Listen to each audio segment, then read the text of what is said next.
പിണറായി വിജയന്റെ വാക്കിനും പഴയ ചാക്കിനും ഒരേ വിലയല്ല. ചാക്കിനിപ്പോ കുറച്ച് വിലയുണ്ട്, പഴയ ചാക്കിന് ഇതിനൊരു വിലയില്ല.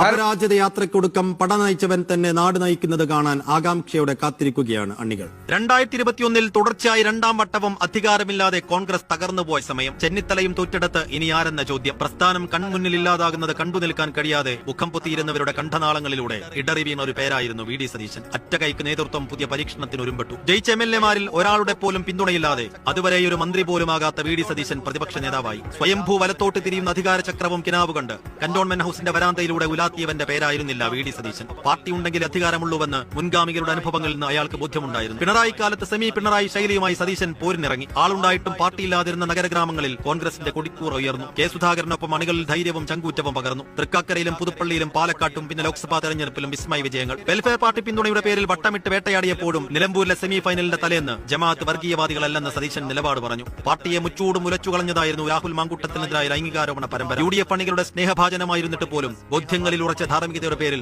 രാഹുലിനെ സതീശൻ തള്ളിപ്പറഞ്ഞു. തദ്ദേശപ്പോരിൽ ആ നിലപാടിന് ജനം മാർക്കിട്ടു. മലപ്പുറത്തിനെതിരെ വിദ്വേഷം വിളമ്പിയ വെള്ളാപ്പള്ളിയോട് ഭാവി തലമുറയ്ക്ക് വേണ്ടി യുദ്ധം പ്രഖ്യാപിച്ചു. പാർട്ടിക്കായി പ്രതിരോധം തീർത്തതിന്റെ പേരിൽ നുണേശൻ എന്ന് വിളിച്ച് നാടാകെ നടന്ന് പരിഹസിച്ചു. ആക്രമണങ്ങളിലൊന്നും തളരാതെ വീടി അന്തിമ യുദ്ധത്തിനായി കരുക്കൾ നീക്കി. പല കാലങ്ങളിൽ പല കാരണങ്ങളാലും മുന്നണി വിട്ടുപോയ സാമൂഹ്യ സാമുദായിക വിഭാഗങ്ങളെ ഒറ്റ നൂലിലേക്ക് കോർത്തുകെട്ടി ടീം UDF എന്ന് പേരിട്ടു. ഇടതുപാളയം വിട്ട് വിശ്വസിച്ചിറങ്ങി വരാൻ ജി സുധാകരനും ടി കെ ഗോവിന്ദനും പി കെ ശശിക്കും വി കുഞ്ഞികൃഷ്ണനും ഒക്കെ ഉറപ്പും ധൈര്യവും നൽകിയ ശക്തിയുടെ പേരും കൂടിയാണ് വി ഡി സതീശൻ. എന്നിട്ടും വിശ്വാസം വരാത്ത അണികൾക്കായി സതീശൻ രാഷ്ട്രീയ ജീവിതത്തിൽ ഏറ്റവും വലിയ റിസ്ക് എടുത്തു. ഒടുക്കം കാത്തിരുന്ന ദിനമെത്തി. സതീശന്റെ ഗ്യാരണ്ടികളെല്ലാം ഒന്നൊന്നായി പുലർന്ന രാഷ്ട്രീയ സുനാമിയിൽ കേരളം അമ്പരന്നു. സാക്ഷാൽ ലീഡറെ പോലും വെല്ലുന്ന ഇലക്ഷൻ മാനേജറെ കണ്ട് അത്ഭുതം കൂറി. 102 സീറ്റുമായി UDF-നെ കേരളത്തിന്റെ അധികാര കസേരയിലെത്തിച്ച് വി ഡി സതീശൻ അജയ്യനാകുന്നു. ഏൽപ്പിച്ച ദൌത്യം ഭംഗിയായി പൂർത്തീകരിച്ച് കന്റോൺമെന്റ് ഹൌസിൽ നിന്ന് മടങ്ങുകയാണ്. ഇനി ക്ലിഫ് ഹൌസിലേക്കുള്ള ദൂരം. തൊട്ടതെല്ലാം പൊന്നാക്കിയ നേതാവിൽ നേതൃത്വം ഇനിയും വിശ്വാസമർപ്പിച്ചാൽ വടശ്ശേരി ദാമോദരൻ സതീശൻ പിണറായി വിജയന് ശേഷം കേരളത്തിന്റെ മുഖ്യമന്ത്രിയാകും.